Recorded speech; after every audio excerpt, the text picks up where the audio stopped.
I can't hear you.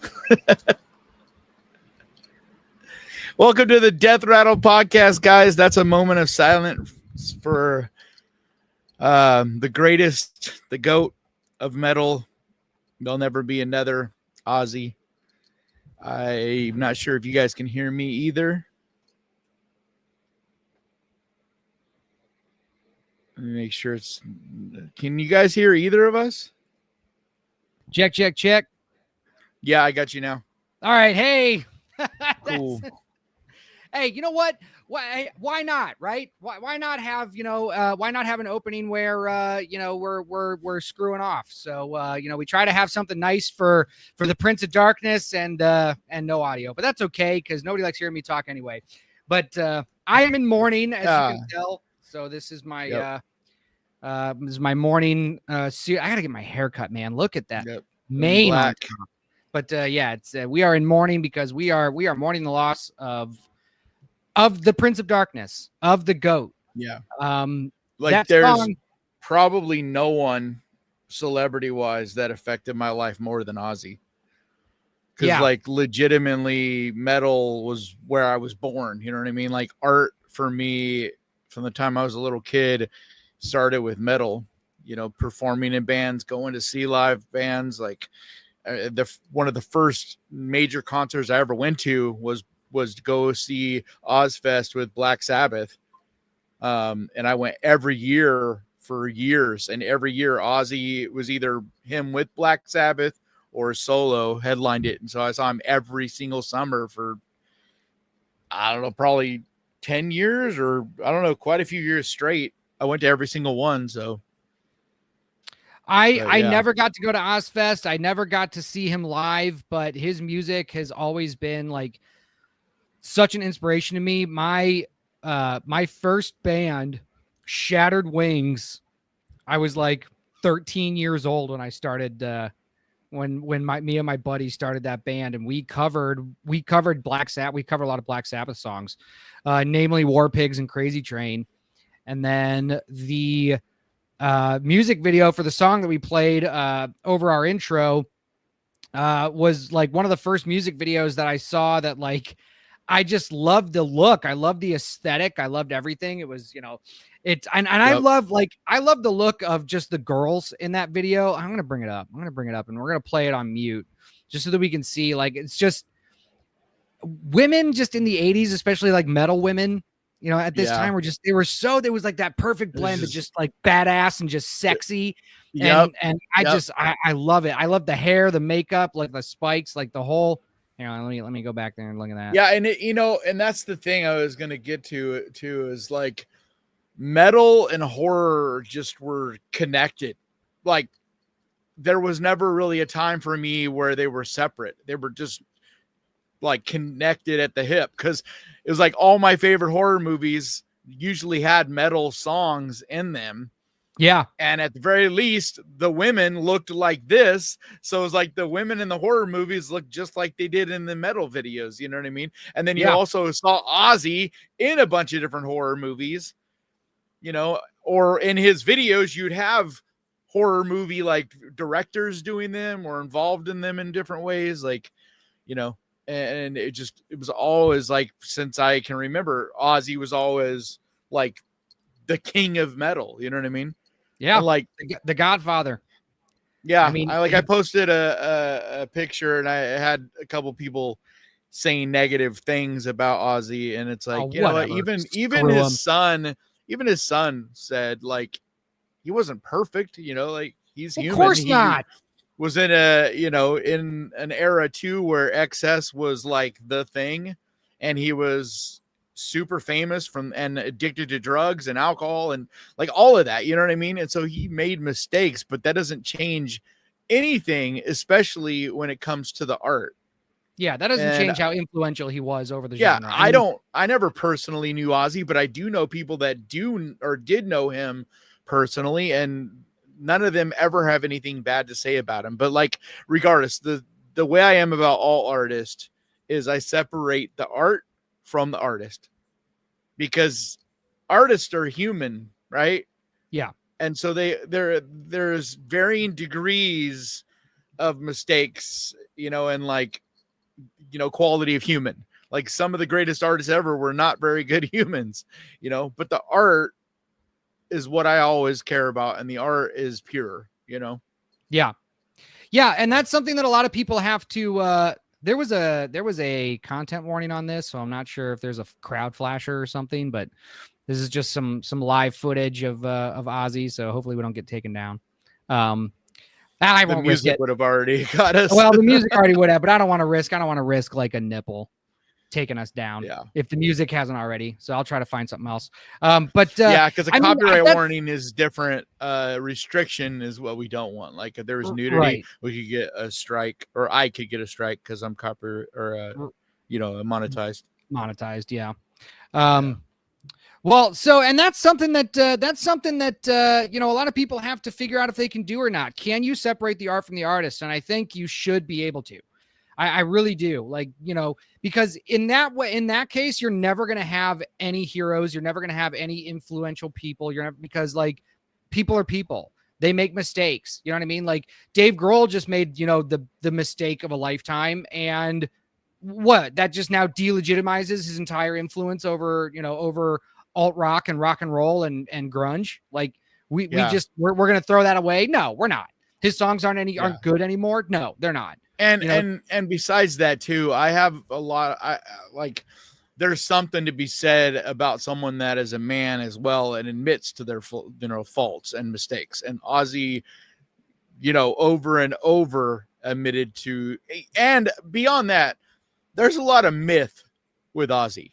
And he leaned into a lot of it because it's good for business. But there's a lot of stuff that was not exactly the way people, you know what I mean? Like, and there was also a time like when he was considered like during Satanic Panic, Ozzy was clumped into that. Same with later on with Marilyn Manson, where it was like, they all were.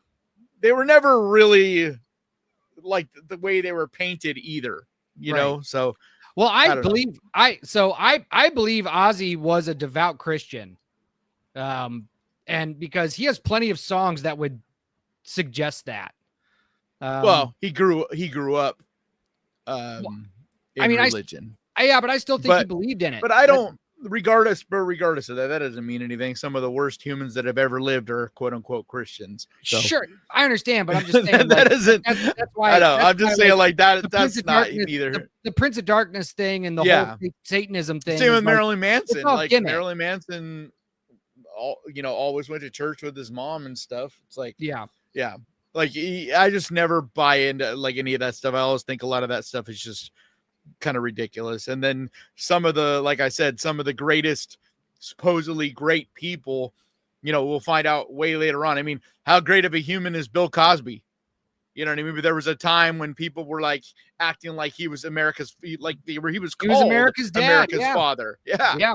And it's like what he turned into. So, but the Cosby Show is still a good show. Like there's still good lessons. Exactly. And there's still good stories. Like I'm telling you, if there is any artist that you think is white as snow, do a little research. Yeah, you're wrong. You know what I mean? And the other goes as well. Like you have to just like you have to at some point in your life just accept. Same with Michael Jackson or countless other artists. Like you either enjoy the art or you don't. Like I love the movies Jeepers Creepers. I will never stop talking about the movie Jeepers Creepers, but the filmmaker molested children straight up. Like he did. So he was a horrible human. That doesn't mean that I want to go and continue to support him. It's like, and that's the other thing too. Like if someone's committed of a crime or someone does a thing, we don't have to continue to support them or hire them once you know what they did.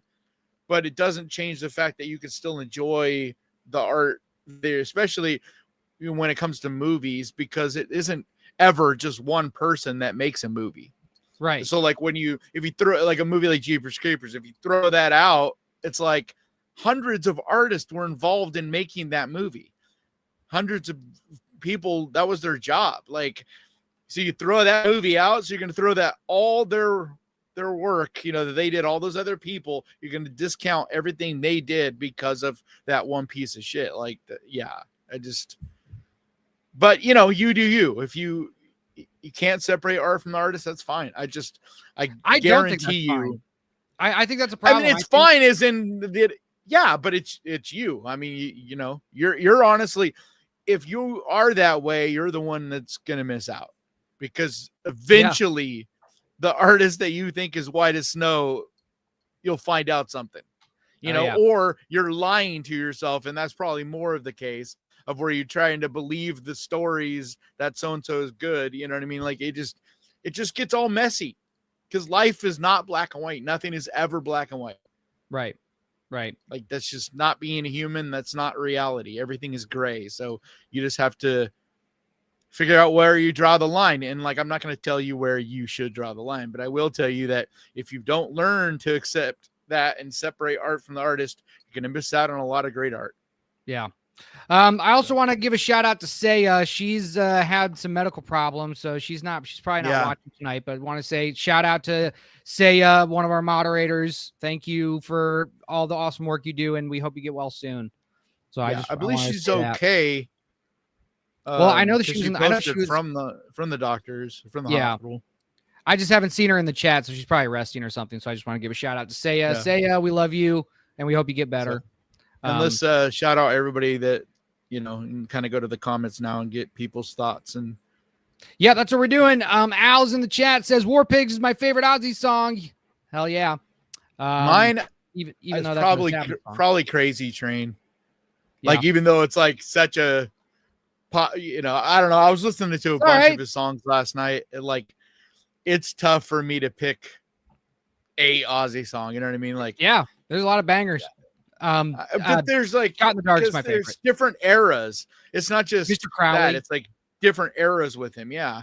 And then, the Black Sabbath stuff too. Yeah. So. Played Out says a world without Bowie, David Lynch, Ozzy is brutal. Yep. John's in the chat. What's up? Kilted says Randy and Ozzy are back together. That's right. What's going on, Nightingale? Good to see you. Hermes Girl says definitely a less interesting one. Yeah, definitely a less interesting world without a minute. Ryan says R.I.P. Ozzy. What's going on, Matt? Good to see you. Yeah, but I don't. In the chat. I don't know. That's the other reason why I love art. What's up, Casey? Is because it's not like Ozzy's art is gone. That's the beautiful thing about art is we can still enjoy it, and generations long after we're all gone can still be enjoying it. Yeah, which is why I think it's so important to leave your mark in the world. Either having kids, and that's your mark in the world, or being an artist in some way, or just whatever. That's why I think it's so important, and I think that's the most important thing with our lives is like, what do we add to the menu and what do we leave behind? Yeah. What's going on, Tom? Good to see you. South London Reseller. What's up? Let's see. It says Ozzy was a character, Black Sabbath top group. Yep. Let me see. To remember two great artists, I recommend playing Lemmy and Ozzy performing Hellraiser. Yeah. No, we good. We got to talk about the Hellraiser game too. But yeah, Lemmy is God. Let me see here. I love Lemmy, like his person, who he was, like, like his attitude and all that, but I've never been a Motorhead fan. Really? Yeah. I like Motorhead. I like Motorhead when I'm in a biker bar drinking beer. That's just some of that. Motorhead. Some of that music and that era, I just like the hard rock metal, because like I've never been a Judas Priest fan or an Iron Maiden fan either. Yeah. Oh, really? No Iron Maiden? Yeah. It's not like I don't like. It's not like I dislike them, and but I didn't really grow up with those. So like my introduction to metal was Black Sabbath and Ozzy and Metallica, because I didn't get introduced really to metal until more of like the early 90s. And so my introduction was White Zombie and what I mean, that era. And those bands were much more like early 80s. So by the time I was, like even Sepultura, to this day, I'm a huge Sepultura fan, but I was never as big of a fan of like Arise and prior to that as I was Chaos AD and Forward, because it's like when I got into it, like Chaos AD was one of the first metal albums I ever heard. Yeah. So like everything before that just sounded old to me. You know what I mean? Yeah, I hear you.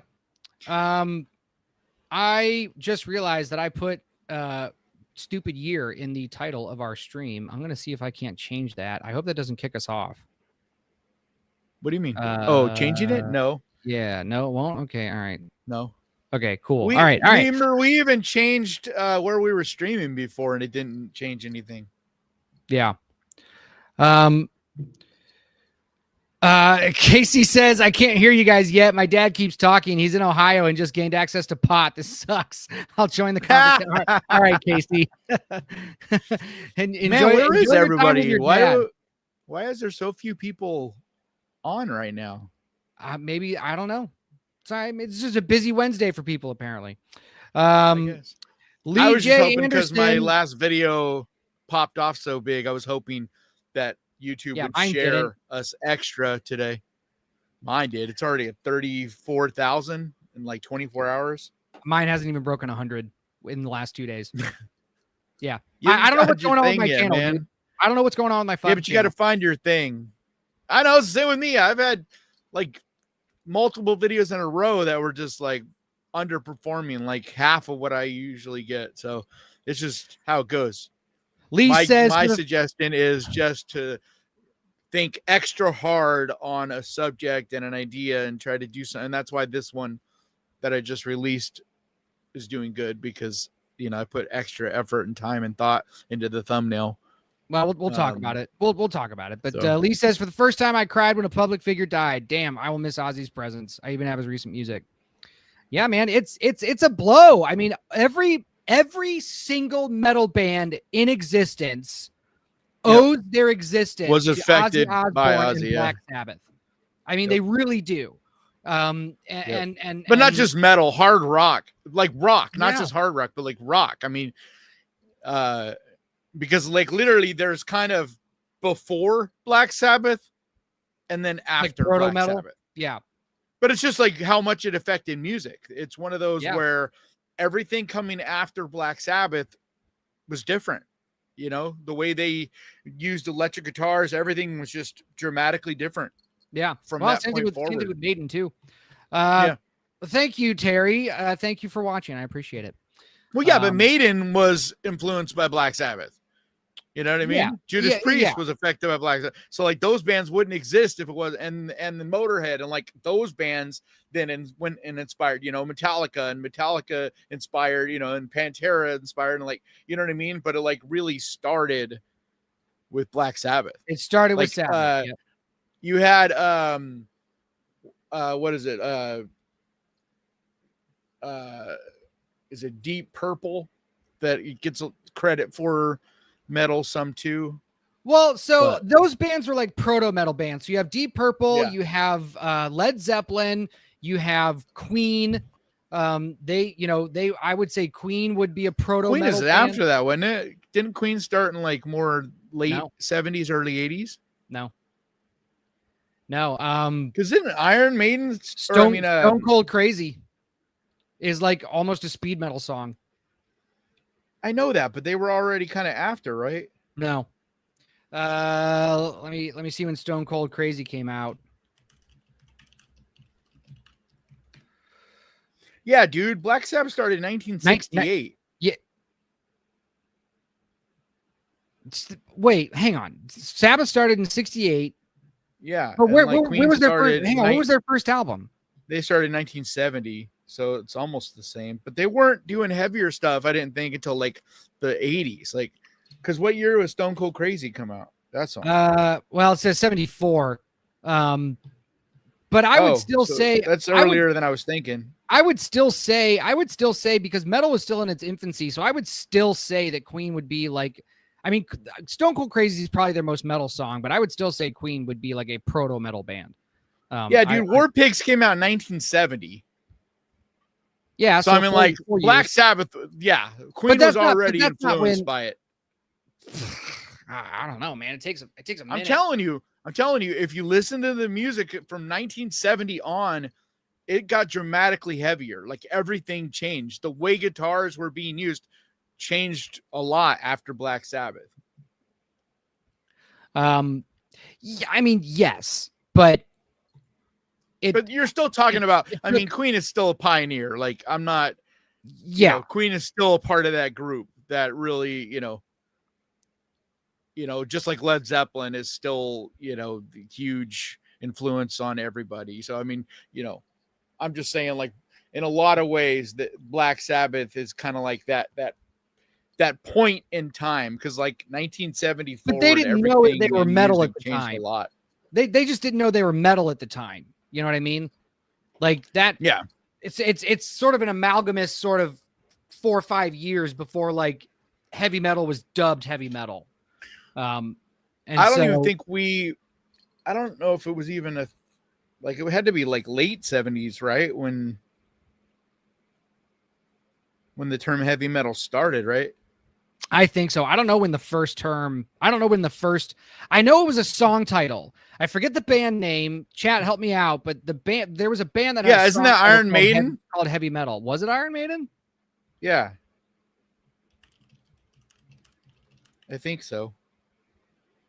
No, Steppenwolf, 1968. Yeah. So they used the term heavy metal. They used the term heavy metal, but I don't think it caught on and was the name of a genre until later, until the mid to late 70s. I guess it was already, people were already referring to in the late 60s, they were referring to Led Zeppelin, Deep Purple, and Black Sabbath as heavy metal bands.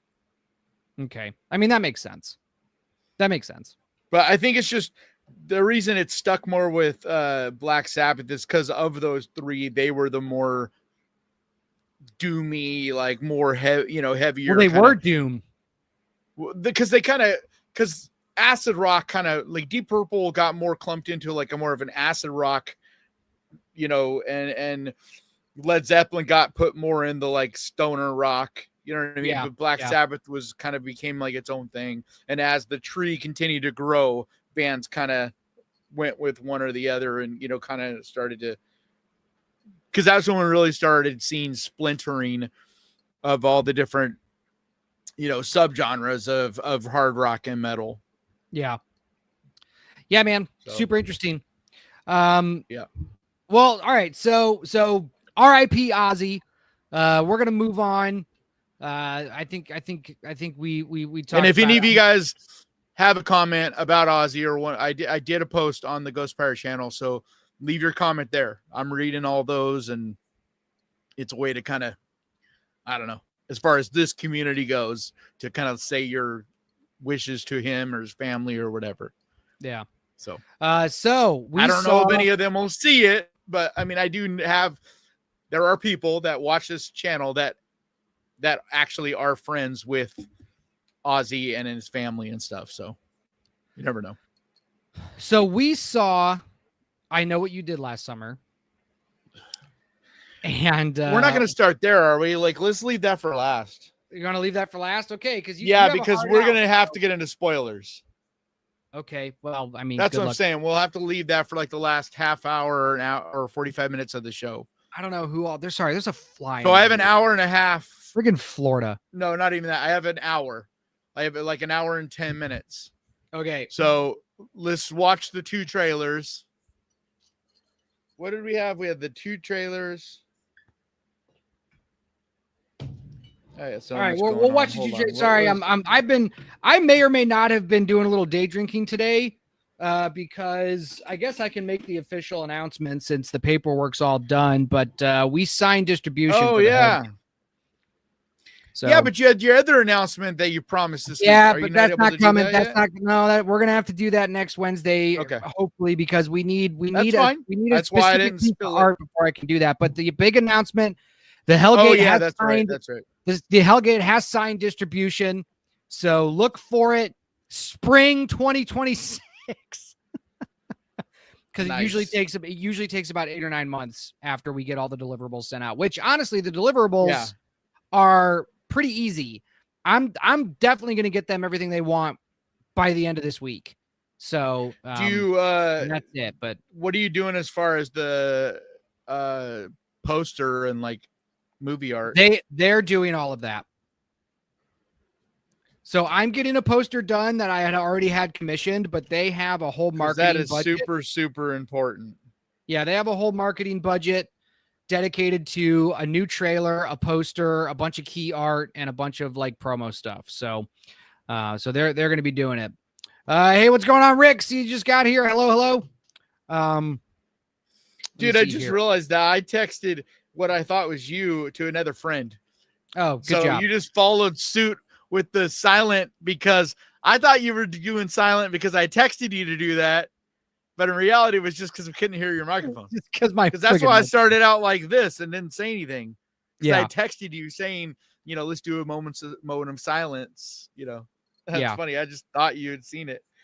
Anyway, so what are the things I texted you? We had the Hellraiser trailer, the Keeper teaser trailer, and then let's start with the VHS announcement.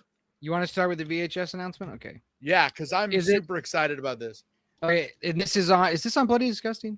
Bloody Disgusting, yeah. Okay. Sorry, this fucking fly. I'm sorry. I'm gonna turn off my camera in a second and go on a murder spree. Where you should get one of those zappers. That's what we use at work. Actually, really good. It's like they somehow learn quickly, like, oh, that guy kills me. They just stop messing with you. I have one of the little nasty looking fly tape things hanging above my head right now. Yeah, I can't talk and do things at the same time. All right, here we go. VHS Halloween coming in October from directors Paco Plaza, Woo! Alex Ross Perry, Casper Kelly. The first real Halloween type of announcement I've heard for anything yet. This is from Bloody Disgusting. That's so exciting to me because for whatever reason, this year we haven't heard of any movies or anything coming out for Halloween yet.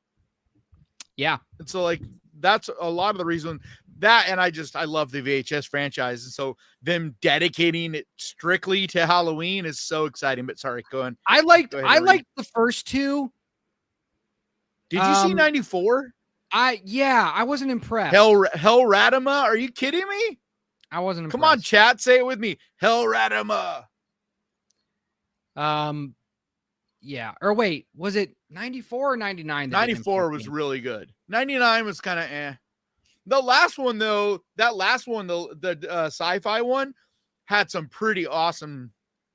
I mean, the thing is with all of the VHSs, they all have some pretty weak sections. You know what I mean? It's just how it goes. But they still usually have some really banger ones too. And like that last sci-fi one, like the skydiver, dude, that one was sick. I think we lost. I'm back. No, I'm back. I was killing. I got to kill this fly. Did you see that one? The last one from last year? No, I didn't see last year's. I just there's a skydiver one that has to do with aliens and stuff. Actually, there's a number of skits. There's a number of them that are actually really good because there's a couple directed by like one of them was directed by Mike Flanagan's wife and co-produced by Mike Flanagan or co-written by Mike Flanagan and then directed by his wife. VHS Beyond. Yeah, and then what's his name? Damn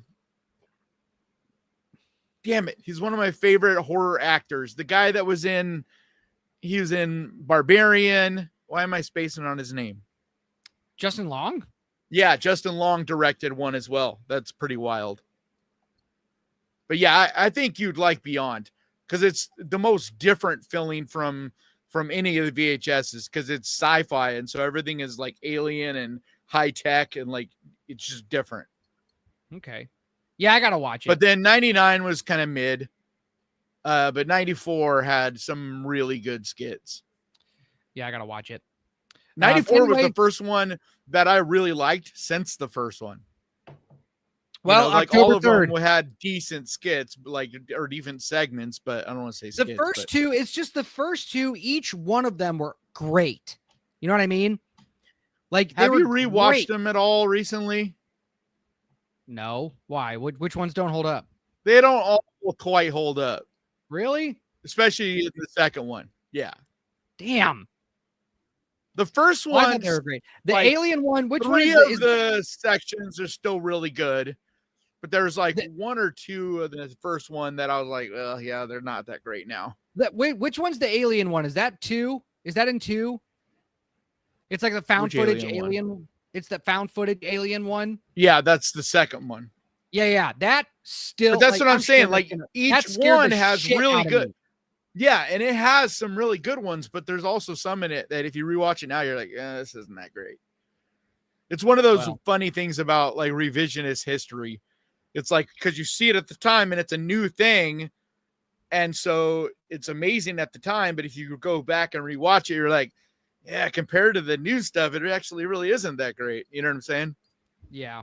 But every year, and that's what's cool about it. It's what I love about it. It's because it's always like up and coming directors. And so every one of these, some will have at least one or two that are like really, really good. And then sometimes the rest are not good. So there'll be like one really good one, and then maybe one or two that are kind of okay, and then one that's not good. Yeah. But that's what's fun about it. It's like an introduction to a brand new up and coming, person in the industry that you want to keep an eye on, And it's where all these guys got their starts. Like Ty West got his start in it.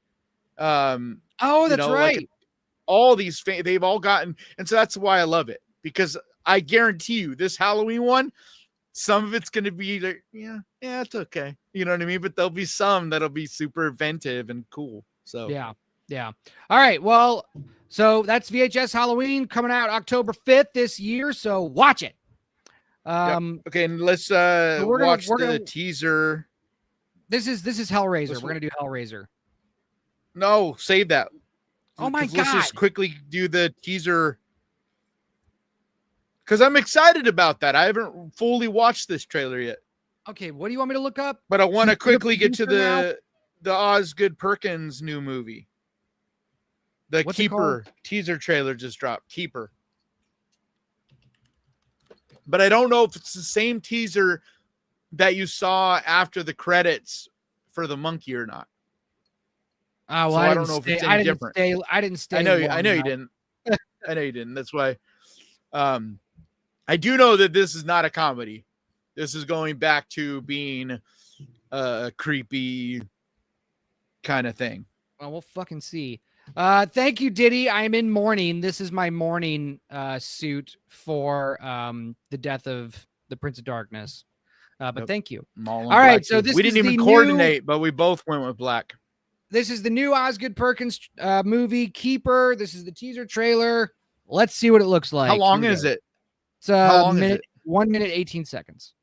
Oh yeah, this is definitely not what they showed at the end of the monkey or at the after credits of the monkey, because that was only like 30 seconds. All right, let's see. Let's check this out. All right.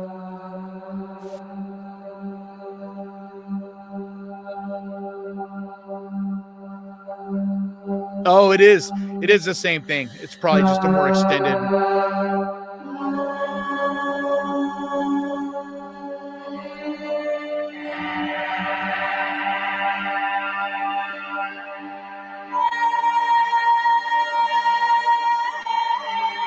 I'm so curious what this is. Like, are you seeing the whole movie maybe from a first person perspective?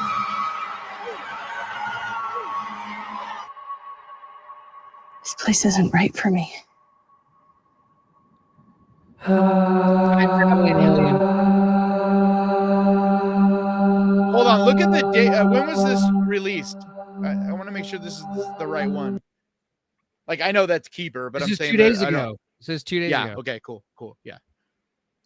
It's the same thing that they showed after the monkey, except for I think that bloody extension period was a little longer. Either way, it looks definitely horror and it looks weird. So I'm monkey looked definitely horror. No, it didn't. You knew it was a comedy. The very first trailer I didn't. made it very clear it was a comedy. Well, then you were dumb. Okay. Do you not remember that first trailer?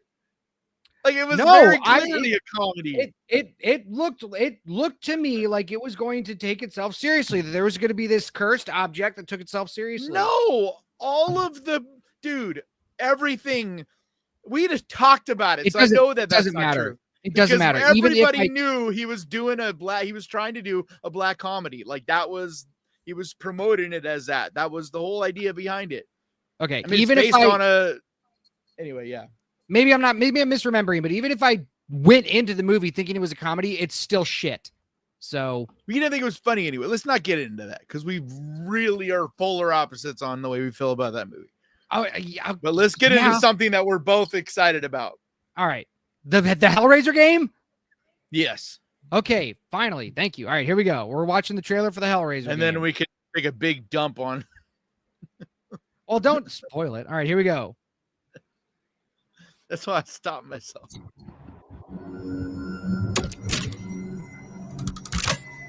How long is this trailer?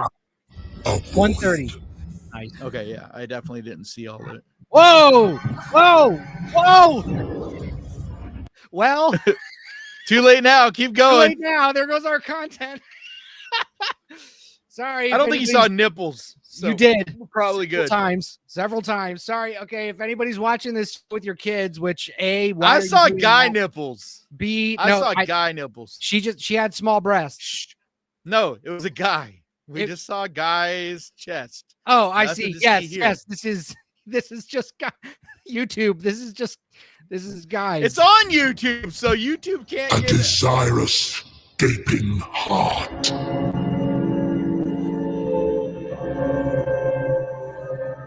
Are you sure? Because they strategically blocked it there. Yes, dude. I don't want to go back and prove it. It thirsts for excruciating pleasure. The very thing we offer. See? Sort of. You're in shadow, but you're there. Yeah. She is hellbound. Follow her, for we have such sights to show you. Damn. Dude. Oh, sick. Oh, my God.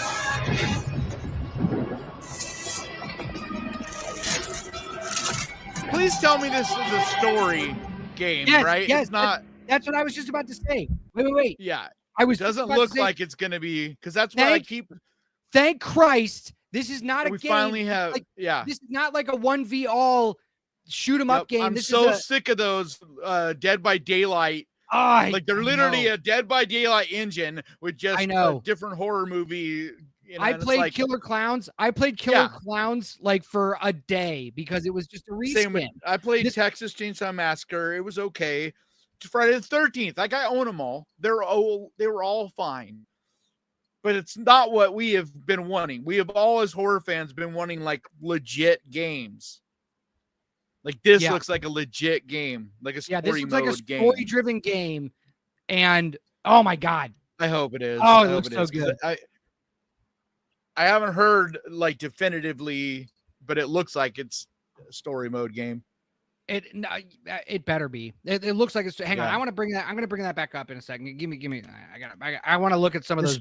I want to play it from like halfway through. Yeah, I want to look at some of those bosses. Yeah, just mute it and play it like from halfway. Yeah. Whoops. Where? Yeah, this looks cool as hell. This looks like a game I'm gonna play the shit out of. Dude, that shot right there, where like they're reaching inside the body or whatever. Like, holy crap. Yeah. Hang on. That looks wild. Yeah, right there. Hang on, we want to get into it. Shadow boobs. Like, I love this shot. Oh yeah. I love this. They look really good too. Like all the Cenobites look really good. Too bad we don't get the seedy head Cenobite. The only thing is I wish they had gotten what's his name's voice. Oh yeah. Like it doesn't why am I spacing on his name? But it doesn't look like they actually, the real Pinhead. Yeah. Why am I forgetting his name? What is his name? Yeah, what's his name? Doesn't look like I don't know why I even met him. I'm like, but anyway, I don't know why they couldn't have got his voice. But maybe it's just for the trailer. Maybe they they will. You know what I mean? Oh, look, because it's inside him. Look, the box is inside of him. How sick is that? I want to see these bosses though. That's awesome. But it looks like you get to be a Cinnabite because, like, maybe. You know what I mean? Like that shot of that what's look at this? Look at this boss walking. Yeah, like that's terrifying. Like I wonder if you get to be a Cinnabite. But that's also what scares me. Is it gonna have? But maybe it's both. Maybe it'll have like a story mode and Doug 1v1. Bradley, thank you, Tenderloin Stew. Thank Doug you. Bradley, that's his name. Yeah. This is it's so this game's gonna scare the shit out of me. I already know it. Look at that. Wait. Oh fuck. Stop. Oh, it's so cool looking. Yeah, there's definitely bosses. So this has got to be story mode because it looks like you're going up against a bunch of different bosses and stuff. Because like that's definitely a boss. Like, you know what I'm saying? Like, it's not a 1v1 situation. This looks so cool. Yeah. When is it coming out? Did it say on there? You can just wish list it. And then here's a Donkey Kong thing. But it looks like you can just it doesn't say anything in here. Hold on, I'm looking it up.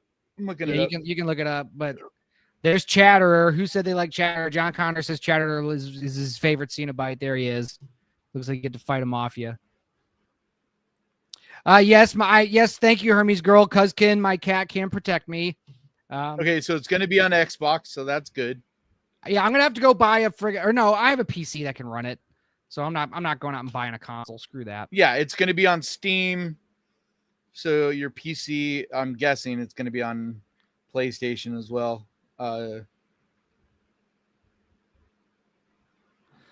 Jay the Art Man says it is okay, Doug announcing it did not sound like Doug Bradley in the trailer.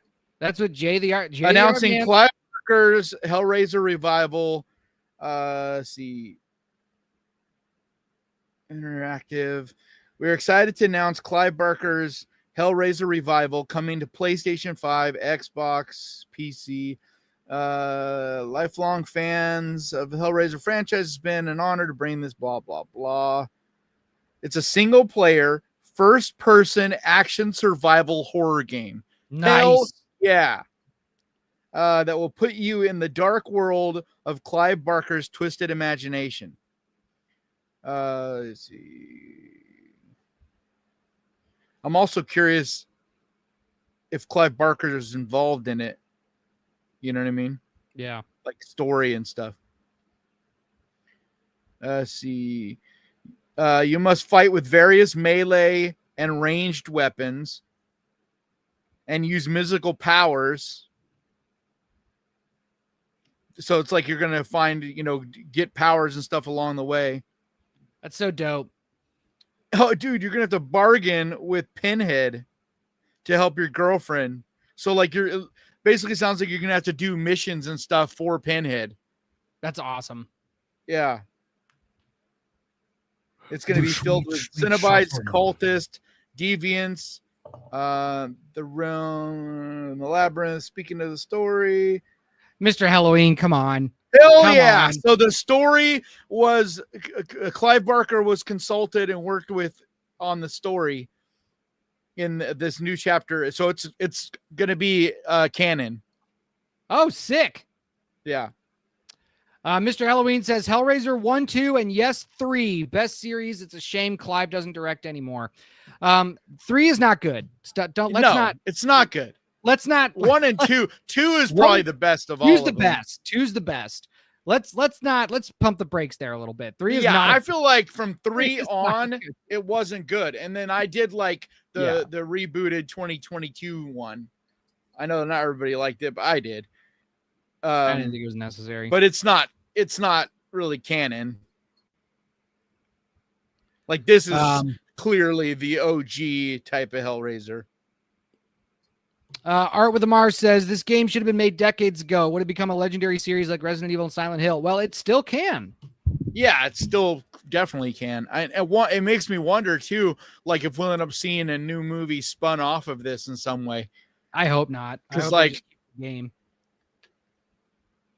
Well, I'm saying like this could bring back the series. You know, this could bring back the excitement for the original style series enough for them to decide to put real money into, and instead of trying to reboot it. You know, although you're not going to get Doug Bradley, and that's what always makes it complicated.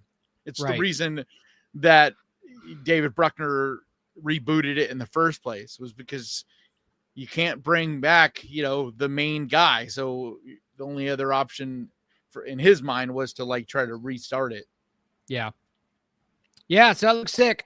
All right. We got 45 minutes before we're heading out. So, all right. We got plenty of time if you really want to get into it. So we watched I Know What You Did Last Summer, 2025.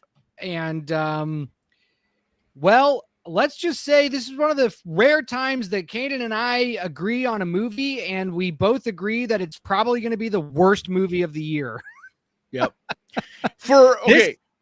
On a scale, you know what I mean? Like, because of course it's not as bad maybe as like that stupid movie I was talking about last week, the influencers one. I forget the name of it even, like Stream or something like that. It's a major release. A different scale. A major release. That's a different scale. That's a low budget. Yeah. This is a big budget and it's franchise. And as far as that goes, like, dude, it's one of the worst. Like, I actually think it might be worse than The Strangers Part 1 last year. Maybe. Like, because even though that movie was, I don't know, because like that one, you knew you were getting nothing new. You know what I mean? They were trying to just reboot it and start over. So you knew you weren't getting anything new. Whereas this one is trying to pretend to like move the story along. It's like that's, you know, it's like they're pretending to move the story along, but then basically did the same bullshit and didn't even do it as good, didn't have as interesting of characters. Like, all right, so I don't know. I don't even know where to start on it. Just I'll start. I'll start. So we meet this girl who's going for her best friend's engagement party, and she's going to meet with her estranged ex-boyfriend. Like, it's almost like a friend like reunion almost. And they meet up with they all decide to get high and go for a drive, and they see Stevie, another estranged friend who just got out of rehab because she is related to somebody who was involved in the events of 97.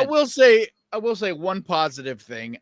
I did think that the cast, for the most part, I did feel like they were like, I don't blame the actors. I'll just put it that way. Like, I feel like a lot of them did as much as they could, but like so much of the problem with this movie is the writing. Yes. That's like, it's the main problem of the movie is the writing. The second problem is the directing. The third problem would be the acting, because I also agree. I thought that the actors did a good enough job acting with just the absolute tripe that they were given as a script. Yeah. So like, I don't blame the casting director.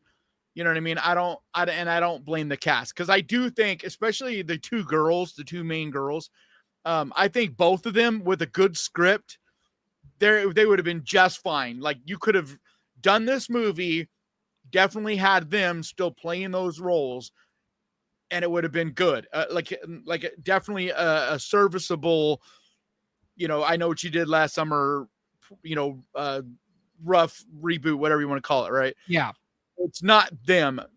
Like, I didn't really like the acting much from the love interest of the main girl. That guy, I thought his acting was kind of shitty. But the worst actor in the entire movie to me was what's his name from the original cast. Freddie Prinze Jr. Yeah, dude, what happened? When did he what was the deal here? Because like, I do. Well, we can get into that. Jennifer Love Hewitt's acting wasn't great in this, but it was more like it felt like she was just phoning this in. She was like, "This script sucks." Like you could feel that from her performance. Whereas him was just bad. Like I would like, what the fuck? I don't think Freddie Prinze Jr. knows what good and bad writing is. I think he was just happy to be in the movie. Yeah, but his acting seemed horrible. Like, that's probably because that's probably okay. Note. So, but that's probably because the director was also terrible. Yeah. So like some of that for sure. So you have a bad script and you have a bad director. Yeah, an actor is not going to look good. You know, especially if you're Freddie Prinze Jr., which Freddie Prinze Jr., let's be real here, isn't winning any Oscars. And no, he was never. But I'm just saying, yeah, he's really going to come down. You're probably right. Yeah. So anyway, so the story keeps going. They meet up with Stevie. They decide to bring her along because reasons, and they go to watch the fireworks because it's 4th of July. And what's her name's fiance is just dicking around in the road and makes somebody go off. Stevie's like she was like an estranged friend, sort of like. Right. That's what I said. And that was like, to me, the introduction of how bad the writing in this movie was going to be, because when they're all talking and excited and they're like, "Hey, we should all go and watch fireworks like we used to from so-and-so spot," right? That whole part where they're like, "Oh, hey, look, it's Stevie." The whole, like, the way that they introduce her, and they literally like what's the term where it's just like so heavy-handed and like just holding your hand with the script, like so over the top, like, yeah, her dad, you know, we were good. Like they literally say this. They're like, we were good friends until her alcoholic dad. Dialogue. Yeah, it's exposition like the most dialogue. Clunky. It's the most clunky. Like it's handled so bad. Like they're literally telling you, you know, like it's atrocious. And that's when I was like, oh no, this script breaks like every rule of good writing. Like it's almost impressive. There's so much, as you know, dialogue, characters telling each other things they already know, exposition dumps in dialogue. Like it's all everything is so convenient. Yeah. Like nothing's earned at all. Oh my God. Like there's nothing ever earned in this movie. Like you're just supposed to feel like so-and-so is just supposed to be, you know, like they could just do this. We're not going to explain why they can do that. They just can. Yeah. You know, or we're going to just force this character into the story for like, oh my God, we'll get to it in a minute because, okay. So we'll get to that part in a second. Cause, but yeah, so they're on the road. The one girl's boyfriend, she's like 1A. There's like the one girl, like the main girl who's the Jennifer Love Hewitt. And then basically the 1A who's like her best friend, but the two of them are Sarah the main. Michelle Gellar. Yeah, they're like the two main girls in this movie. But yeah, so the blonde, the 1A girl, her boyfriend is drunk. Like they're all drinking, but they're driving down this windy highway, and it's very obvious that they're doing the same thing from the first movie. Yeah. And so it's also super obvious that they're not going to do the exact same thing. So at least to me, it didn't surprise me that they didn't. Because like they even do a thing where they think they hit something and then they didn't actually hit anything. It was just a joke or whatever, right? Like right. What was that whole thing? I'm trying to remember. Yeah, he just like goes like that's all he does. And it wasn't anything. Yeah. Yeah, it was nothing. But like the blonde, even before they get in the car, like so many things like this I was like, this is a rated R movie, because it felt like they were purposely doing things because they were like. She's like, well, you know, we shouldn't be driving if you've been drinking. She's like, no, I'm totally sober. And it was one of those, like, it felt almost like a PSA moment of them being like, teenagers shouldn't drive. Like all you teenagers out there watching this movie, you should never drink and drive. Right. It literally felt like that moment. It's like, okay, like none of us give a fuck if you're sober. Like, why do you have to make a point of that movie? Like it's a movie. There were a lot of those moments, those kinds of moments in this movie. So basically they pull over to the side of this like windy seaside cliff. It's exactly the first movie. It's like the first movie. Yeah, it's exactly. They make a guy run off the road. They make a guy run off the road. The difference is the guy's goofing around on the road. So like at that point is when the movie deviates because you know something's going to happen. That's going to be the I know what you did last summer moment. Well, the boyfriend's goofing off in the road playing chicken. A car misses him, and you're like, oh, woo, whew, oh, almost got hit by a car. And then right then, as the boyfriend, this is the part that I have a big issue with, because like right as the guy is leaving the road, he's getting out of the way, a car comes along, speeding, and swerves to miss him and goes off the cliff.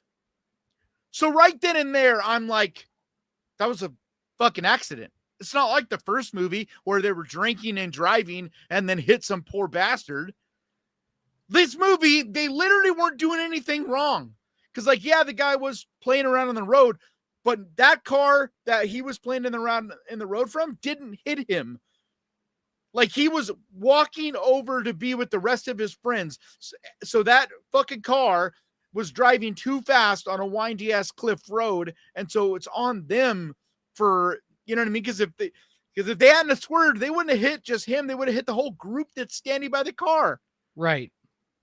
And so right then and there, I'm like, okay, this movie is so dumb, because the group all immediately is like, we're going to go to jail. We're going to get in all this trouble. We can't tell anybody. And like the whole thing from the first movie, except for the whole time I'm thinking, I'm like, what? What do you guys think you did wrong? Like, at worst, it's the one guy who was in the road, but even that, it's an accident. Like, it's like, I'm so confused. And they even try to save the guy, like this, they try to save the person that's in the car. They even break the window. They're all trying to, like, you literally just, any universe, you just wait for the cops.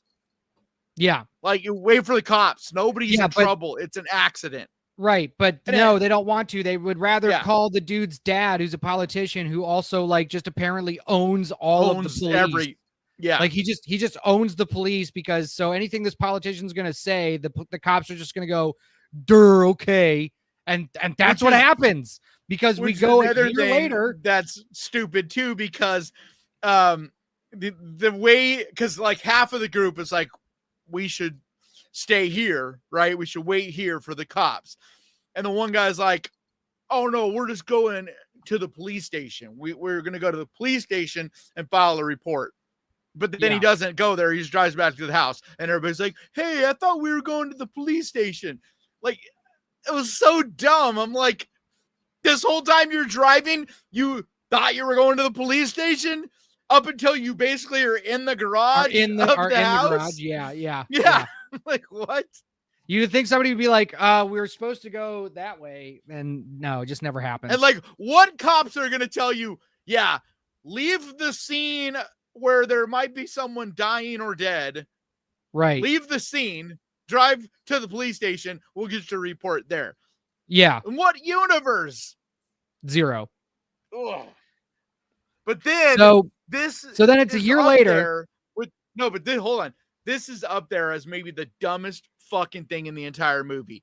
You flash cut from them basically swearing like they're in the garage and they swear to each other like they won't tell anybody, just like the first movie. Like, it's just between us. We'll never tell another soul. And they all, like just like in the first movie, some of them don't want to, but they finally agree they won't tell anyone, right? Then it does a crash like cut, and you're all of a sudden seeing a girl going down on the one main character. Yeah.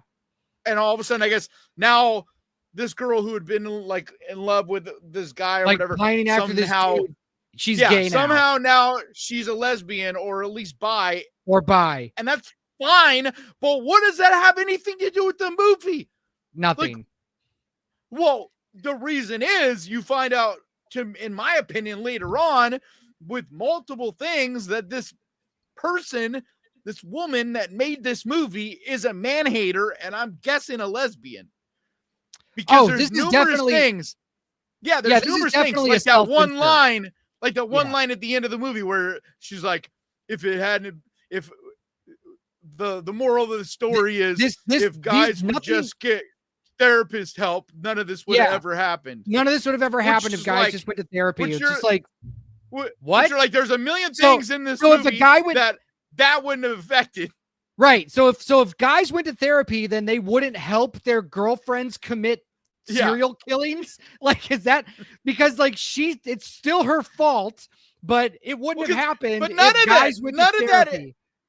Yeah, because it's not like the women in the movie do things too. Yeah. Like there's crimes committed by women. In the very beginning, it was not just the guys that didn't want to stay away from the cops. Like it was also the 1A, the best friend. She didn't want to stay away from the cops either. My favorite part of this movie is how Danica, that's the blonde's name. My favorite, which by the way, if any of you care about, she's super hot. If any of you care about spoilers for this piece of shit, we're about to get into them. So there's our spoiler alert thing. It's like the first. So far, we've only talked about like the first 10 minutes of the movie. Yeah. So if any of you care about spoilers, then I guess go do something for the next half hour because we're gonna be spoiling the shit. Because there are some big twists or type of things in this. Twists. But no, this movie's shit. This movie's shit. I mean? There is I know, but you can spoil it. There is my favorite. So I'm about to because this is my favorite part. So on the boat. Hold on. So 3, 2, 1. All right. Spoilers. So on the boat after the twist leave the happens, spoiler thing on the screen, so that if someone just joins in, they'll see that we're spoilers.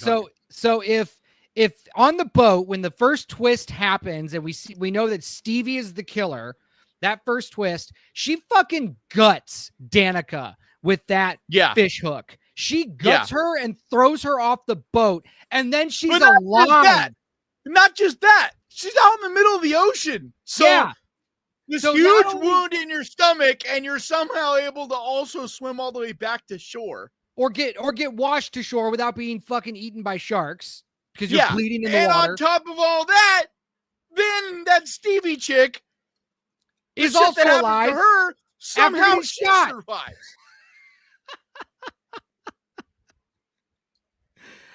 So bad.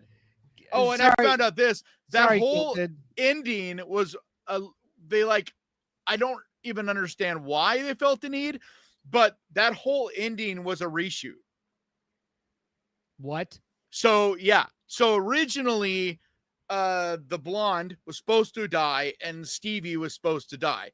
But for some reason, they reshot that ending and added all that on, that the Stevie chick survived, that whole final scene on the beach. Well, no, because that doesn't do with the sequel. The sequel bait is in the post-credit scene with the with Brandy, which I had to read about later because as soon as the credits started to roll, I walked the fuck out of this movie. Dude, you should have watched it because you would have literally I read about it. Dumbest, funniest, in the bad way thing. Yeah, but you ought to see it. It's so cringy because here's Brandy just chilling, watching the news, and they're talking about all this shit that went down, right? And she's like, "Damn, And then knock on the door. She answers the door, and it's Jennifer Love Hewitt. And Jennifer Love Hewitt's basically, I got a favor to ask. And she hands her a note, and it's basically I still know what you did or some shit, right? And Brandy's all, who do we got to fuck up now? It's so bad. Wow. It's so cringy and stupid. Yeah. And I know there's people out there that are wanting a sequel to this fucking movie. And of course there are. Of course there are. I don't think it's made enough. I don't think it's made enough to get a sequel, though. Oh, yeah. Let's see how much it's any more money at all. It's made 20-something globally. Yeah. Oh. But it's not going to make any more money because Fantastic Four comes out this week and it's got rave reviews. So I think it's going to do well. On top of that, Together, so for all the horror fans out there, Together comes out. So I can't imagine it. And it doesn't have, it's not like people are going around saying that it's a good movie. So I can't imagine it having legs at all. No. So oh my God. Yeah, no, this is going to be, whew. I hope so, man. It's really a bad movie. Yeah. It's going to really drop off. As much as Jurassic World, we were not big on, this is a different level. that was still entertaining on some level. There was still some good qualities to it. This is pointless. This is a waste of money to go and see. Yes. Like, it's not even for a popcorn audience good. Yeah, because it's not even fun. No, there's nothing. And that's what Dead Me James. That's what Dead Me James said about it. Is like that was their thing, and that was your thing because you thought you were going to enjoy this on a bad movie level. Like, you were expecting it to not be a quote unquote good movie, right? But you thought it was going to be dumb fun. I was hoping it was going to at least right. Like I was hoping it was going to be like I know what you did last summer too. Yes, I was hoping it was going to be at least like I Still Know What You Did Last Summer, and it was not. This movie is fucking garbage. So to compare it to another movie that came out this year, Final Destination Bloodlines was fantastic because it was a fun, stupid movie. Like, there's plenty of problems with the story of Bloodlines, but it was so much fun watching. I was smiling the entire time. Because a movie like this, it is supposed to be stupid. Like, you know, that's fine. Like, there's gonna be things, like there's gonna be some conveniences. Like, we're not being hard on this movie, trust me.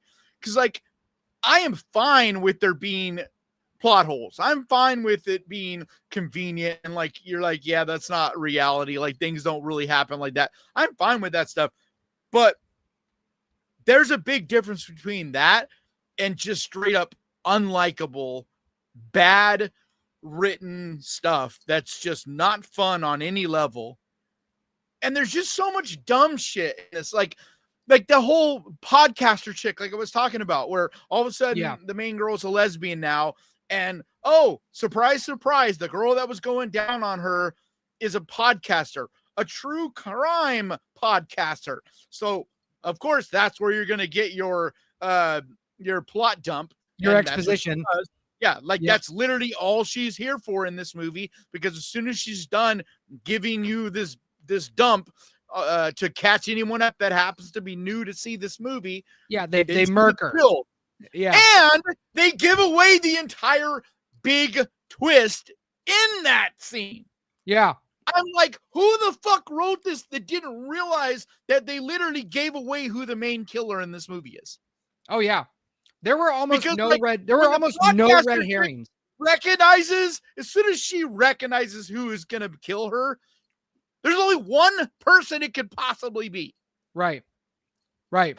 And it's just like, everybody do that. Every person I've talked to was like, yep, right then and there, I knew Freddie Prinze was the killer. And then as far as that goes, what the fuck? Well, he was a helper. But that made me so angry, because that Freddie Prinze Jr., like, the idea of that is great. I've been wanting, like, I wish that Scream did that. Like, the idea of that could be so cool. But it was handled so bad. Nothing about it was done even decent. So it's if we would have got I just mean it having balls like that to take one of your icons, legacy character. Yes, but we should have seen and making them a killer. That's ballsy. That's cool. I've wanted to see one of these franchises do something like that. Like, make fucking Jamie Lee Curtis, a killer, or make Sid a killer, or whatever. But it's like not even an interesting character. Like, you take Freddie Prinze Jr., it's not interesting. Like, if you're gonna do this, make it Jennifer Love Hewitt. But there's no characterization that we see that would suggest that he would just decide, yeah, this is a good idea, let's do this. Exactly. You know what I mean? So, but he's also the most boring character in the movie. Yeah, I don't think it was ballsy. I think you get nothing from him, like, prior, like, in the movie. It's not like you're reintroduced to him and he's got like this long story, like where he's, you're getting some depth and figuring out who he is now and understand. Like, every scene he's in, he is so boring. He's like watching paint dry. Yeah. So it's like taking the boring, like this boring, shitty character. Like, I don't care if he's a legacy character, right? Because he is still super boring and uninteresting in this movie. And so then you're like, oh, so he's the killer.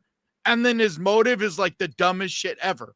Like, his motive is that they're ruining the town. These kids. Yeah. Like, if that's the case, then why aren't you out killing their parents? They're why ruining haven't the you town. done anything to anybody in the town until these kids? They're ruining the town, and they have forgotten all about the massacre of 97. Yeah, but why would you kill these kids? Right. They had nothing to do with any of that shit. I'm gonna help this psycho bitch kill these kids so that people remember what happened to me. Yeah. Like, and then what? I also really hated that they're like, oh yeah, so Freddie Prinze Jr. and Jennifer Love Hewitt, they got married and now they are divorced and they hate each other. Like, I hated that. Because like when you do things like that, that is when you're directly trying to like ruin our memory of that first movie. Like, I'm always of the thought of like, it doesn't matter what a sequel does. It doesn't do anything to that other movie. But when you do things like that, where you're like directly taking something that was so in those movies, you know, you're really rooting for the two of them, especially in that second movie. You know, you're really rooting for Freddie Prinze to survive and for them to be together, you know? And so when you do something like that, where you're like, oh, yay, they ended up together and they got married, but now they got divorced and they hate each other. You're like, why? Yeah. Why bother? Like, why fucking do that? Right. Because the writer-director has an agenda, whether she's going to admit it or not.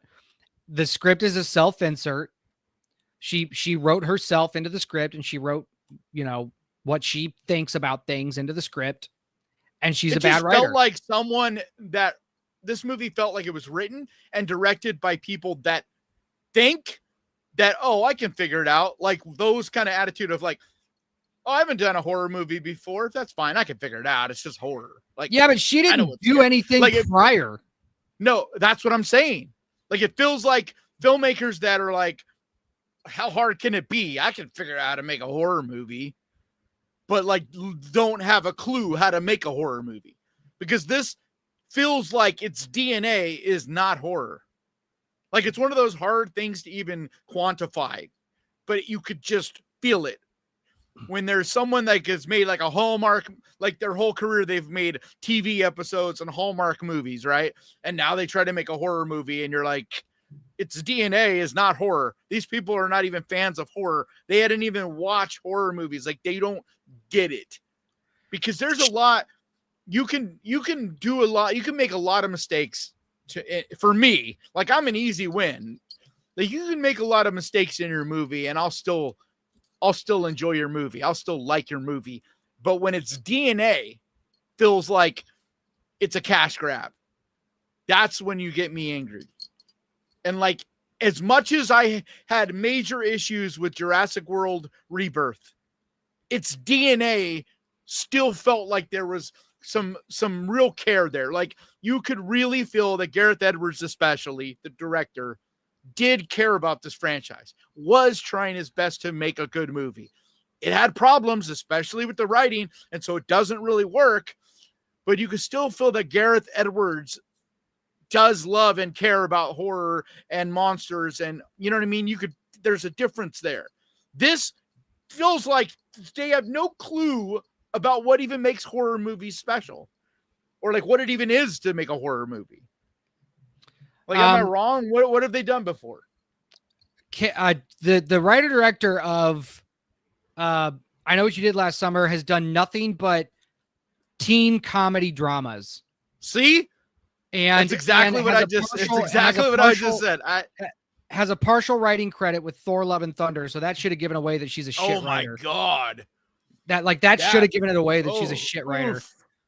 And then I know, because a lot of people blame Taika Waititi for that, but like, that actually I still makes me mad, because I like Taika Waititi, and he didn't do a good job with that movie. I'm not saying he did. Taika Waititi is only good at his own movies. He should not be trusted with properties. Yeah. But yeah, this Jennifer Caton Robinson, this is a no talent person. This person has no talent. Okay, I don't want to say that. I don't think that this is the type of thing that they should be making. I haven't seen their other stuff. Like, she might make fun teen comedies. You know what I mean? Like, there's a crowd that enjoys teen comedies, and there's nothing wrong with that. And like, she may be great at making those. But what in the world? This is exactly what I was saying it is then, because it legitimately is someone who's like, I haven't done any horror movies, but how hard can it be? Like, just make a teen make a teen movie and just throw some blood on it. And well, wasn't this movie supposed to be written by somebody else, and then he left, and then she was probably the lowest bidder? The writer? She wrote and directed it, right? He wrote and directed it, but I thought somebody else was supposed to write this. I don't think so. I just know that I kept hearing all along that it was going to be more of a comedy and not take itself so serious, but it was going to be the bloodiest, most violent. Okay. Neither of those are true, because this movie is not funny at all. And it doesn't even really feel like it's trying to be funny. I mean, there's very little of this movie that I thought about like that, where they even feel like they're trying to be funny. Right. It's not like jokes don't land. It's like there literally just isn't humor in it. I don't know what the jokes were supposed to be if they were in there. Exactly. And then the gore, like that's a flat out lie, because most of this movie feels like it's PG-13. Yeah. I still, for the life of me, cannot figure out why they didn't just make it PG-13, because there's like maybe the one scene where it feels rated R. You could make this with the bodies hanging upside down, all gutted and stuff. Yeah, exactly. You could make this an easier PG-13 than Megan. Like, they cut more out to make Megan PG-13, that first Megan. They cut more out of that, and it wasn't still very much, but they cut more of that out than you would have to in this. Yeah. Because like, literally, if you cut that one scene out, because think about the other kills. Like the guy gets shot with the arrow. Okay, whoop-de-doo, there's an arrow in him. Right. You don't see like it going through his body. You don't see flesh hanging out. It's just literally stuck in him, and he's being dragged. He's literally dragged, and that's it. Like most of the kills in this happen off screen or to where you can't clearly see them. Like, it's weird. Like, it's so weird. Like, so much of this movie feels like they didn't commit. Like, they didn't commit to anything. Like, they didn't commit to being a real slasher. They didn't commit to being a comedy. They didn't commit to being a teen drama. They didn't commit to being like an actual I Know What You Did Last Summer movie. Nothing. It just, this movie just. They probably got halfway through and was like, "Fuck, this sucks." And I just can't understand the people that are like, it's fine. It's not the best horror movie, but it's fine. I'm like, do you not watch any horror movies? Like, the only people I could see being like that are the ones that are like, maybe twice a year they go see a Conjuring movie. Yeah. Because anybody that watches even the mainstream stuff, like, I'm not saying you have to be like a crazy person watching all the indie stuff like I do, but even if you just watch most of the big stuff that's in theaters, like, you're not watching horror. Fuck. Yeah, it's terrible. All right, let's read some chats. I'm going to take the spoiler alert banner off. Let's go see what the chat has to say. Well, you're going to read the chats. They're going to probably be saying things that are continue to be spoiler. Well, it doesn't matter. First off, Jobet's in the chat. Hi, Jobet. And man, there's a lot of comments about this. Man, I got like a headache. Okay, so Jay the Art Man says the characters were all so insufferable. My God, yes. Kilted says they'll ruin it. That was the other thing. They were just super unlikable. Like, yeah, they sucked. You don't like any. The only one that was kind of likable, in some ways, the ex-boyfriend. Was the blonde. I thought it was Milo. Who? The blonde? The no, blonde my God, she was awful. She was terrible. No, there were some parts where I'm like, what about her did you like? What was a redeeming quality that she had? I just am saying in some parts, like, she seemed like a fun person but I don't know, man. None of them felt like real people. Yeah, they're like terrible. At all. Like, none of the dialogue is what any real people ever say. Yeah. I think maybe it was just because I think she's hot. I mean, she is hot, but like the character sucked. Jay the Art Man says, it just felt like a parody of legacy sequels in the worst way possible. Yeah. Yeah, that's a good point. I forget who I heard saying that as well, but like there were scenes in this that actually felt like they were an I Know What You Did Last Summer like parody. Like it was a scary movie because they're making a new scary movie. Like there were scenes in this that actually felt like you could picture it being a scene from that. Like it just doesn't feel real or earned at all. Hermes Girl says, was Freddie Prinze Jr.'s acting ever that great? No. It was always but I felt like he was worse. He was just worse in this than that. But yeah, I don't know, man. Like I don't know if I don't even know if he acts at all anymore. So like this might be his first role in 10 years. I don't know. Okay. Okay. But no, I mean, I'm not saying he was ever a good actor, but like this is bad, dude. Like he doesn't sell any of the lines in this. It feels like he's reading a script. Diddy said, I Know What You Did Last Summer 25 is an hour and 45 minutes of my life that I'm never getting back. That's true. Yeah. Gaston says the original was pretty weak. Also at least 15 minutes. No, the original was fun.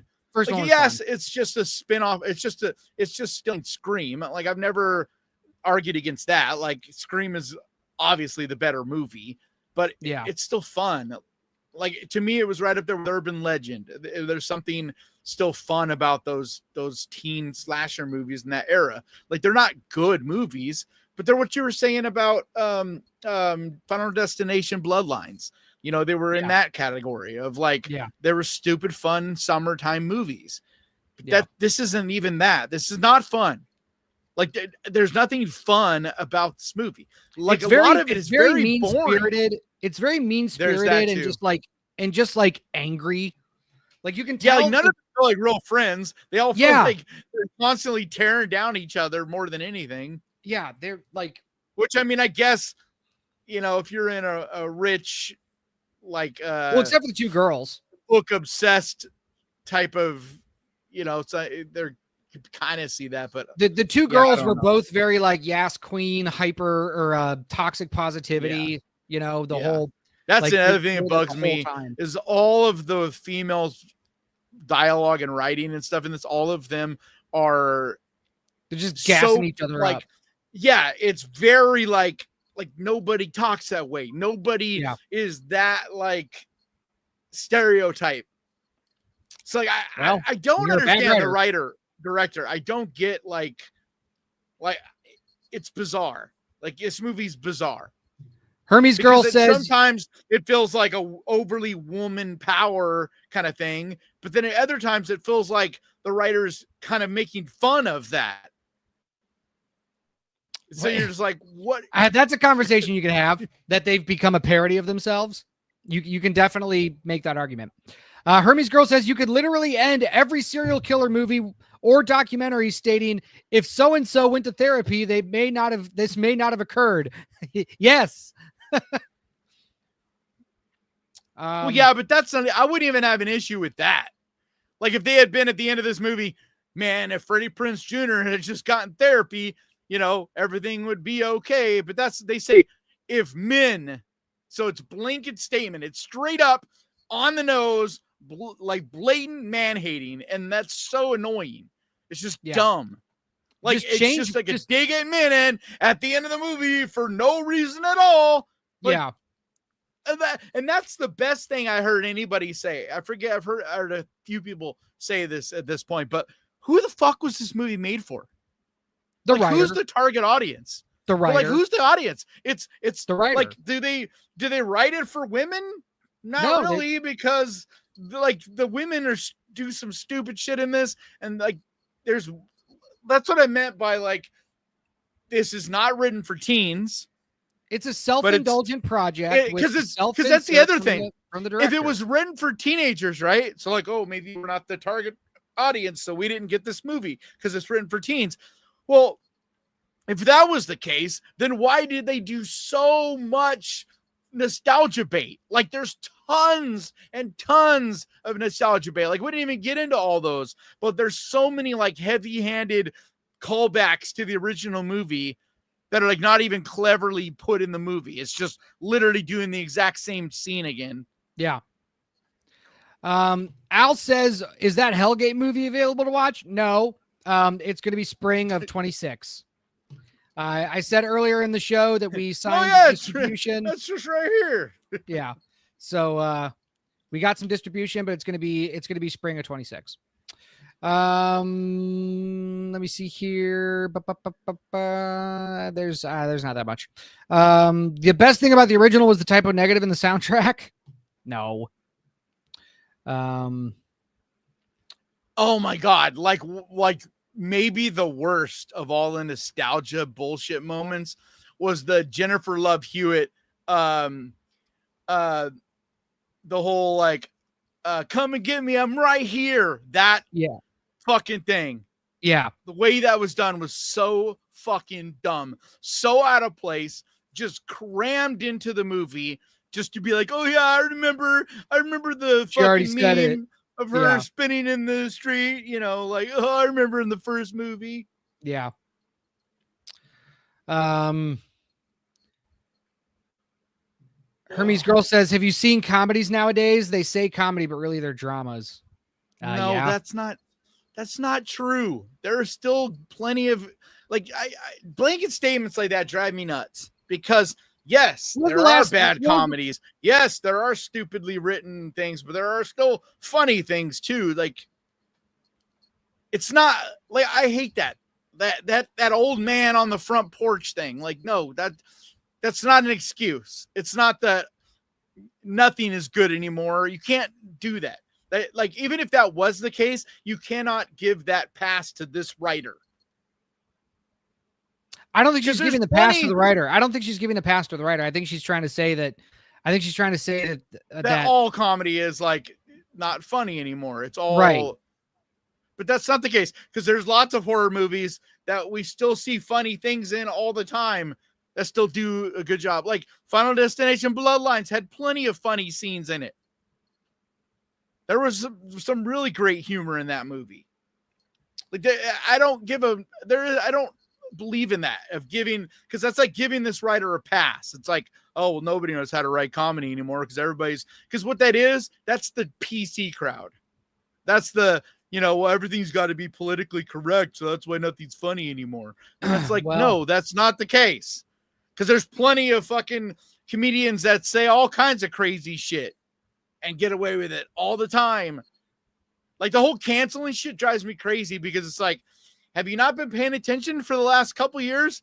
Like, yeah, that was relevant in 2020, but now we're in 2025. Like, just like the Me Too movement thing. Like, yeah, that was relevant in 2019, but like, move on. Things have evolved. Diddy said, wow, this is the second week you two haven't argued.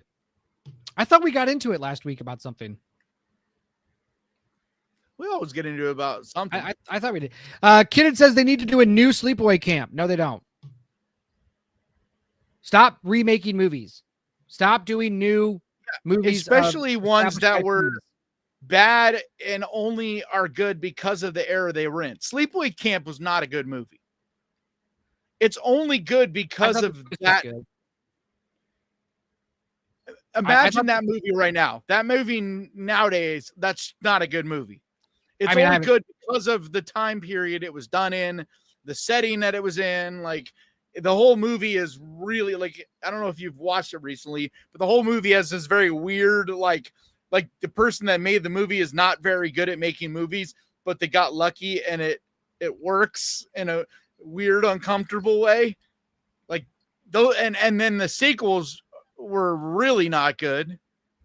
Yeah, like, I've only seen the franchise that makes no sense. I've only seen the original and I haven't seen it in a while. And I love the original, but I love it in that cheesy 1980s way that it only works because it's in the 1980s. Yeah. Like if that was in the 70s, it wouldn't work. If it was in the 90s or 2000s, 2020s, like it only works because it's in that one strange period in time. Just like it's just like what's the movie? Basket Case, right? Basket case wouldn't work now. Like you can't go and make a basket case now. That would be horrible. Yeah. Kilton says not a remake, a continuation to Get Back in the Woods. No, make an original Woods movie. Yeah. Just make an original Cabin in the Woods movie. That's all you got to do. I mean, we saw that. We saw that last year with In a Violent Nature. I just think that there are some things about In a Violent Nature that I think if they make a sequel could be quite a bit better. It's kind of the way I feel about Terrifier. You know, whereas like the first one had some cool things about it, but like overall it was just okay. And like, I think In a Violent Nature has got potential. Like those guys, like I would like to see them do another one where they don't spend so much time walking around the woods. Yeah. And they give us a little bit of who these characters are. But I love the idea of following the killer. Like that's refreshing. That's different. Yeah. And making sound design such a huge component in it too is very cool. All right. Well, it's 8:30. But yeah, I mean, Kenan's got a heart out. There are some things like I personally think Urban Legend is the one that we should have had a reboot. Like that's the one they should reboot. Because to me, the ones that would be the best are the ones that were never that great in the first place, but the idea was super cool. And like the idea of Urban Legend was way better than the movie ended up actually being. And I like it. Like I still love that movie in that shitty early 2000s way. But like, I'm just saying, think about in a modern world with all the different internet memes and all the different things you could use in the Urban Legend space. Like, dude, you could do some badass stuff. Are you talking about the 1998 movie with Jared Leto? Yeah, and it doesn't have so much like diehard fans that are like, you can't change anything and you got to give us a ton of nostalgia bait. Because that's the problem with a lot of these. It's like when you read, like even with this one, like, dude, I would rather them just do a fucking reboot, a remake. Like, let's not even, like, I'm already sick and tired of these requels. You know, like, if you want to give us some nostalgia stuff, like do what they did in certain ones, right? Like Evil Dead 2013, where it's a complete reboot, but there are little nods, little Easter eggs in it that are like for diehard fans, you know, you'll recognize. Like that's what you do. You know, you have Freddie Prinze Jr. playing a janitor, you know, and you see him sweeping in the hallways of the school, but he's not playing the character anymore. You know what I mean? Like you do something like that. You do a reboot and then you have a couple of the actors play these little roles and you're like, oh, hey, look, it's Freddie Prinze Jr. Like that's what you do. The only person in this, and the only, you'll probably disagree, but the only part of this movie that I actually did like was the Sarah Michelle Gellar dream sequence. I thought that was awful. I liked it because it was like, that was the tone that was the tone I wanted this movie to be. Yeah, like awful. if you're gonna do it stupid, then just do the whole fucking thing stupid. But like that's another example of how this movie didn't know what the fuck it was doing. Yeah. Because that scene doesn't fit any of the rest of the movie. Like the tone of that, even the visuals, like the whole evil, like where she gets all dead, like nothing in that scene was anything like the rest of the movie. Like it's all supernatural out and like, you know what I mean? None of the rest of the movie felt like that. Yeah. It was like, what are you doing? Yeah, it was bad. Yeah, but all right, look, do you have a heart out or not? Are we going or are we talking? What are we doing? Yeah, I have a heart out. All right, you're leaving? All right. Because I don't know. I mean, we can keep going, but you said you had to go. So we got people cutting out because all right. I'm going to see Together, dude. Oh, hell yeah. Well, don't spoil it for me. Yeah. Because I want to see that.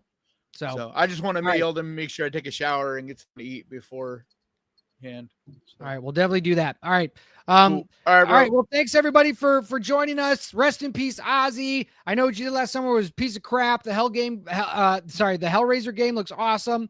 And that's been the Death Rattle podcast. Join us next Wednesday at 7 p.m. Eastern, 4 p.m. on the West Coast. And we might have a special guest. We might have a special guest next week. Okay. All right, so tune in for that. 7 p.m. on the East Coast, 4 p.m. on the West Coast, whatever time it is over there in the UK, and we will see y'all next week. Bye.